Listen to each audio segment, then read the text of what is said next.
Hello, ఎవరైనా ఉన్నారా ఇంట్లో? హలో. అరే, ఎవరు కనబడతలేరు. తొమ్మిది చూసినా కానీ కనబడతలేరు కదా ఎవరు. Hello hello hello. ఓ స్వామి, తలుపు తీయరాదు స్వామి. చేతులు పెట్టుకొని మరి మాట్లాడుతున్నావు కానీ తలుపు తీ స్వామి. అరే, వీరు ఎవ్వరు వచ్చేటట్లేరు. వీరు కాలింగ్ బెల్ కూడా పెట్టుకోలేదు.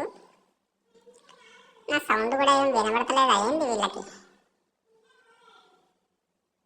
హలో.